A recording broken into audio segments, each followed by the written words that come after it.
Good evening students, welcome to SRS IAS and law academy. आज की जो हमारी करंट अफेयर की न्यूज़ है ये हमारी जो आपका ये जो इकॉनमी, उसके अलावा जो गवर्नमेंट इनिशिएटिव्स होते हैं और उसके अलावा जो नेशनल इंपॉर्टेंस, इन तीनों से रिलेटेड है। आज का जो हमारा टॉपिक है वो है पोषण अभियान। इसमें हम जो है जो पोषण अभियान पहले जो लॉन्च किया गया था उसके बारे में भी डिस्कस करेंगे और उसके बाद पोषण अभियान 2.0, ठीक है, ये लॉन्च किया गया, इसके बारे में भी हम देखेंगे। इसको लॉन्च करने का रीज़न क्या है, इसके एम क्या है, इसके ऑब्जेक्टिव्स क्या हैं, इन सब को हम आज की जो हमारी क्लास है उसमें हम डिस्कस करेंगे। तो देखते हैं सबसे पहले न्यूज़ में क्यों है ये चीज़।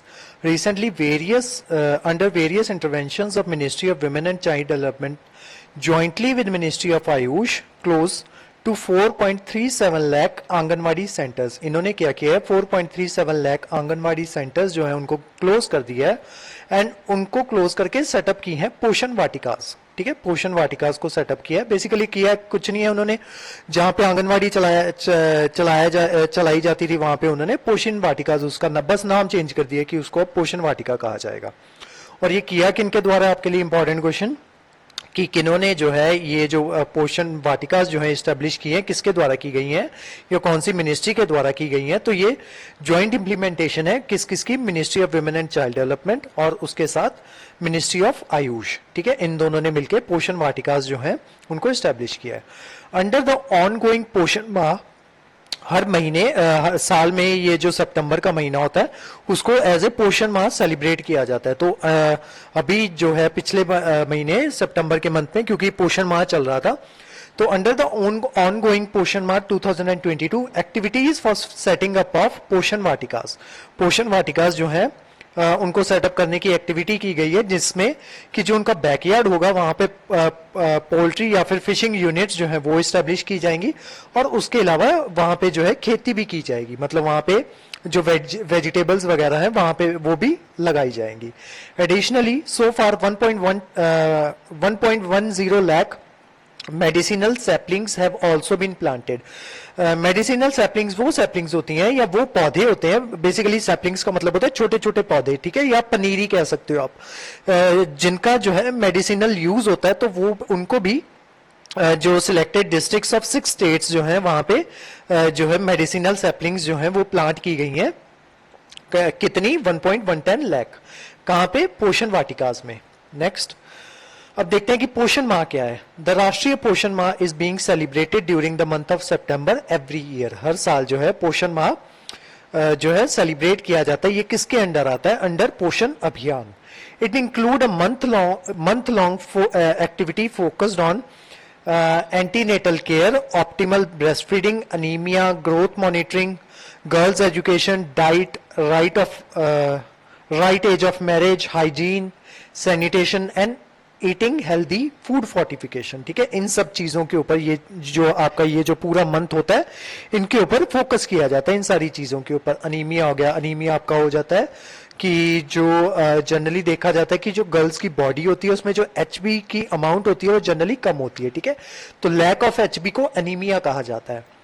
तो अनीमिया की प्रॉब्लम हो जाती है, किस तरीके से ब्रेस्ट फीडिंग जो है वो किस तरीके से करवानी है, उसमें वो सारी चीजें जो हैं ये जो पोषण माह होता है उसमें बताई जाती हैं। ठीक है, उसके अलावा जो ग्रोथ मॉनिटरिंग होती है, ग्रोथ को मॉनिटर किया जाता है कि किस तरीके से जो है जो ग्रोथ है जो बच्चों की या लड़कियों की किस तरीके से हो रही है, कहीं वो माल न्यूट्रिशन का शिकार तो नहीं हो रही है। तो ये सारी चीजों को इस पोषण माह के तहत देखा जाता है। उसके अलावा the activities focus on social and behavioural change communication and are based on Jan Andolan guidelines. SBCC is the strategic use of communications approaches to promote change in knowledge, attitude, norms, beliefs and behavior। जो हमारे समाज में जो norms और beliefs जो बने हुए हैं उनको चेंज करने के लिए ये जो है social and behavioural change communication जो है इस तरीके की जो एक्टिविटीज जो है पोषण माह के तहत करवाई जाती हैं। उसके अलावा आप देखते हैं पोषण वाटिकास क्या है। हमने देखा था कि पोषण वाटिकास जो है इस्टेब्लिश की गई हैं। Poshan Vatika mean a small piece of land where people of the house grow vegetables, जहां पे लोग जो है वेजिटेबल जो है उसको ग्रो कर सकें, to make sure that all in the family, especially children and women, should not become victim of malnutrition। कि बच्चे, स्पेशली बच्चे और जो महिलाएं हैं वो माल न्यूट्रिशन का शिकार ना बने। तो उस वजह से वो क्या करते हैं कि जो आपकी ये जो आंगनवाड़ी होती है वहीं पे सब्जी लगा दी जाती है और वहीं से सब्जी लगाने के बाद जब वो सब्जी हो जाती है, ऑर्गेनिक तरीके से उगाई जाती है वो सब्जी, तो जब वो सब्जी हो जाती है तो मतलब पक जाती है वो सब्जी या खाने लायक हो जाती है या तरीके से बन जाती है, तो उसको जो है वो विमेन और चिल्ड्रन में जो है उसको डिस्ट्रीब्यूट कर दिया जाता है। तो ये काम होता है आपका पोषण वाटिका का। अब देखते हैं कि उसका ऑब्जेक्टिव क्या है। The main objective is to ensure supply of nutrition through organically home grown vegetables and fruits, simultaneously ensuring that soil must also remain healthy। मतलब इस तरीके से जो है वेजिटेबल्स और फ्रूट्स को इस तरीके से उगाया जाए कि जो सॉइल की जो हेल्थ है वो मेंटेन रहे। मतलब ऐसा नहीं होना चाहिए कि हम जो है उसमें केमिकल फर्टिलाइजर्स वगैरह जरूरत से ज्यादा डालते रहें ताकि जो है सॉइल की फर्टिलिटी जो है वो डिक्रीज हो जाए। तो इसका जो मेन ऑब्जेक्टिव है यही है कि एक अच्छी सप्लाई हो न्यूट्रिशन की, और through organically home grown vegetables and fruits.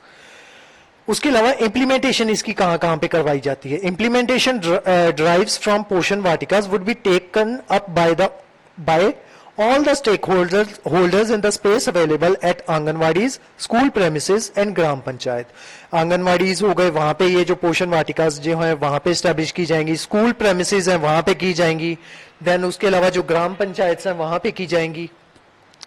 तो ये हो जाती है उसकी इंप्लीमेंटेशन। अब आते हैं हमारे पोषण अभियान पे। ये पोषण अभियान वो वाला पोषण अभियान है जो शुरू किया गया था 2018 में, ठीक है। उसके बाद एक और पोषण अभियान जो है वो शुरू किया गया था जिसका नाम था पोषण अभियान 2.0, ठीक है, या फिर 2.0। तो फिलहाल हम जो ओरिजिनली पोषण अभियान शुरू किया गया था उसके बारे में देखते हैं।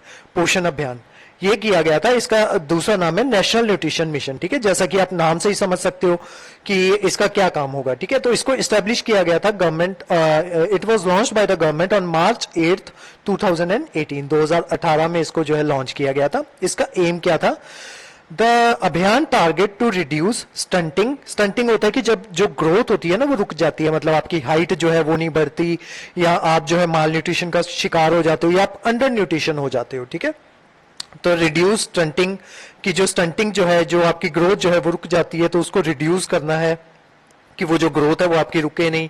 देन जो अंडर न्यूट्रिशन है उसको जो है कम करना है, जिनको अनीमिया है वो प्रॉब्लम जो है वो कम करनी है among young children, women and adolescent girls. और उसके अलावा जो लो बर्थ रेट है उसको भी रिड्यूस करना है। तो कितने कितने परसेंट से रिड्यूस करना है? स्टंटिंग जो है 2% से डिक्रीज करनी है हर साल। देन जो आपका अंडर न्यूट्रिशन है उसको 2% से डिक्रीज करना है। देन अनीमिया है उसको 3% से डिक्रीज करना है। और जो लो बर्थ है उसको 2% से रिड्यूस करना है हर साल रिस्पेक्टिवली, ठीक है। मतलब ये सारा इसका बताया हुआ है कि किस चीज को कितने कितने परसेंट से जो है हमें रिड्यूस करना है। उसके अलावा the target of the mission is to bring down stunting among the children in the age group of 0 to 6 year from 38.4% to 25%। अभी जो करंटली जो स्टंटिंग चल रही है, स्टंटिंग रेट चल रहा है कि 100 में से जो 38% जो मतलब 100 में से जो 38 बच्चे ऐसे हैं जिनमें जो स्टंटिंग की प्रॉब्लम जो है वो देखी जाती है, ठीक है। वो जो प्रॉब्लम है, हमने जो 38 बच्चों में प्रॉब्लम है उसको रिड्यूस करके हमें उसको 25% तक लेके आना है। Poshan Abhiyaan aims to ensure service delivery and intervention by use of technology and behavioral change through convergence and lay down specific targets to achieve across different monitoring parameters, ठीक है। जैसे हमने यहाँ पे टारगेट सेट किए हैं कि ये सब चीजें जो है 2% या 3% से हमें हर साल जो है रिड्यूस करनी है। तो इस तरीके का जो पोषण अभियान के तहत इस तरीके के जो है टारगेट्स जो हमें वो रखने हैं ताकि उन टारगेट्स को अचीव किया जा सके। अंडर द अभियान स्वस्थ भारत प्रेरक will be deployed in each district for coordination with the district official।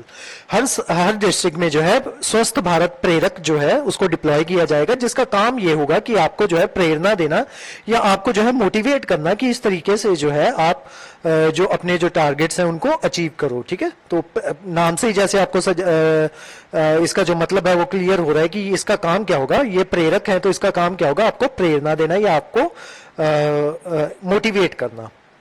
उसके बाद देखते हैं पोषण अभियान 2.0, ठीक है, ये 2.0 क्या है इसके बारे में देखते हैं। Government has amalgamated various programmes with similar objectives such as, मतलब बहुत से प्रोग्राम जिनके जो सिमिलर ऑब्जेक्टिव्स थे, ठीक है, उनको उन्होंने क्या किया, इकट्ठा कर दिया। कौन कौन से प्रोग्राम? सप्लीमेंट्री न्यूट्रिशन प्रोग्राम और पोषण अभियान, ठीक है, जो पहले वाला पोषण अभियान था, दोनों को मिक्स करके एक ही अंडर अम्ब्रेला मिशन के तहत उसको पोषण अभियान 2.0 का नाम दे दिया। For creating synergies in operation and adopting integrated approach in nutrition service mechanism. अब देखते हैं कि इसके कंपोनेंट्स क्या क्या है। सबसे पहला कंपोनेंट है convergence. The Abhiyaan is to ensure the convergence of nutrition related schemes of MWCD on the target population. The अभियान will ensure convergence of various programs, कि various programs जो है उनको converge करके एक ही single program बना दिया है। उसके अलावा second इसका component है ICDS and CAS. It is a software based tracking of nutrition status, ठीक है, कि nutrition status जो है लोगों का किस तरीके से चल रहा है, तो ये software basis पे उसको track करता है। उसके अलावा behavioral changes. The अभियान will run as a जन आंदोलन where mass involvement of people is desired, कि बहुत से लोगों को जो है इसमें involve करना है ताकि जो है मास इन्वॉल्वमेंट हो सके, और जितने ज्यादा लोग इसके साथ जुड़ेंगे तो उतने ज्यादा लोगों को इसके बारे में पता चलेगा, और पता चलेगा तो ये जो इशू है उसको एड्रेस किया जा सकेगा। उसके अलावा incentives, frontline workers will be given incentives for performance, उनकी परफॉर्मेंस जो फ्रंटलाइन वर्कर्स जो है जो अच्छा परफॉर्म करेंगे तो उनको जो है इंसेंटिव्स भी प्रोवाइड करवाए जाएंगे। उसके अलावा training and capacity building, the incremental learning approach will be adopted to teach 21 thematic modules. The training will be given by master trainers in front to the frontline workers. Frontline workers को जो है training provide करवाई जाएगी ताकि वो जो है अपने जो टारगेट्स जो है उनको अच्छे से अचीव कर पाए। Then grievance redressal. A call center will be set up for the ease of access to solution to any issue. मान लो उनको कोई भी इशू जो है फेस करना पड़ रहा है तो उसके लिए कॉल सेंटर जो है वो उनको सेटअप किया जाएगा ताकि वो जो है उनका ग्रीवेंस जो है उसका रिड्रेसल कर सकें, ठीक है, उसका जो है जो उनकी प्रॉब्लम है उसका सॉल्यूशन दे सके। अब देखते हैं कि ये जो पोषण अभियान था इसकी जरूरत क्यों थी। Malnutrition and anaemia among children, ठीक है, according to the national family health survey NFHS, India has unacceptably high levels of stunting, ठीक है, वो मैंने आपको बताया था कि 100 में से जो 38 बच्चे हैं उनको वो स्टंटिंग की प्रॉब्लम से सफर कर रहे हैं। Despite marginal improvement over the years, in 2019 and 21 35% of children below 5 years were stunted and 32 were underweight, ठीक है, इतने लोग जो थे वो अंडरवेट थे। कब? 2019 और 21 का जब सर्वे करवाया गया तब इतने बच्चे जो थे 35% बच्चे जो थे वो स्टंटेड थे और जो 32% बच्चे थे वो अंडरवेट पाए गए। उसके अलावा जो ग्लोबल न्यूट्रिशन रिपोर्ट है 2021 की, तो उनका कहना है India has made no progress on anaemia and childhood wasting, कि इंडिया ने अभी तक जो है कोई भी प्रोग्रेस जो है वो नहीं कर पाया है। Over 17% of Indian children under the age of 5 are affected due to childhood wasting. The data in NFHS 2019-20 shows that highest spike in the anemia was reported among the children age 6 to 59 months from 67.1% from अच्छा NFHS का जो 5th report थी उसमें क्या पाया गया था कि जो ये जो थी आपकी हाईएस्ट स्पाइक जो थी यहीं पे जो है नोटिस की गई थी। 2019-21 में जो NFHS का जो डेटा आया था उसमें पाया गया था कि जो 6 से लेके और 6 से लेके 59 मंथ्स तक के जो चिल्ड्रन है उनमें जो है एनीमिया जो है 67.1% बच्चों में जो है एनीमिया की प्रॉब्लम जो है वो पाई गई थी। जबकि कंपेयर करें अगर NFHS की 4th रिपोर्ट के साथ उस टाइम पे 58.6% जो थी बच्चों में एनीमिया पाया गया था। तो जिससे साफ क्लियर होता है कि इंडिया ने जो है ग्रोथ नहीं की है इस मामले में, अनीमिया को जो है एलिमिनेट करने के लिए कोई खास कदम उसने नहीं उठाया है। इनफैक्ट वो जो है अनीमिया की गिरफ्त में और ज्यादा आता जा रहा है। उसके अलावा ह्यूमन कैपिटल इंडेक्स की जो रिपोर्ट थी उसने पाया कि इंडिया का जो रैंक है वो 116th है out of 180 countries in human capital index. Human capital जो कंसिस्ट करता है उसमें क्या आता है आपका नॉलेज हो गया, स्किल्स हो गए, health that people accumulate over their life, then enabling them to realise their potential and productive members of the society, ठीक है, कि वो जो है एक प्रोडक्टिव मेंबर जो है सोसाइटी का, वो एक प्रोडक्टिव मेंबर जो है वो बन सकते हैं। उनको अपना पोटेंशियल को रियलाइज करना, अपनी नॉलेज को रियलाइज करना, अपने स्किल्स के बारे में उनको पता होना, अपनी हेल्थ के बारे में उनको नॉलेज होना, तो उसमें अगर देखा जाए तो इंडिया का जो रैंक है वो 116th है आउट ऑफ 180 कंट्रीज। उसके अलावा जो दूसरे इनिशिएटिव्स जो हैं इसके लिए आपके न्यूट्रिशन के लिए जो चलाए जाते हैं, तो उसमें से कौन कौन से आपके एक है anaemia Mukt Bharat Abhiyaan, then national food security act 2013, Pradhan Mantri मातृ वंदना योजना, देन पीएम पोषण स्कीम, ठीक है, जिसको अब इसमें जो है सब्स्यूम कर लिया गया है पोषण 2.0 के तहत, ठीक है। तो ये कुछ इनिशिएटिव्स थे जो आपके माल न्यूट्रिशन से रिलेटेड है या फिर न्यूट्रिशन से रिलेटेड है। तो आज की जो हमारी क्लास थी वो यहीं तक थी। इस क्लास के जो नोट्स हैं वो आपको सेंड कर दिए जाएंगे हमारे टेलीग्राम चैनल पे, और हमारे वेरियस कोर्सेज के बारे में इंफॉर्मेशन लेने के लिए आप स्क्रीन पे दिए नंबर पे कांटेक्ट कर सकते हो। तो आज आपको happy Dussehra and thank you so much.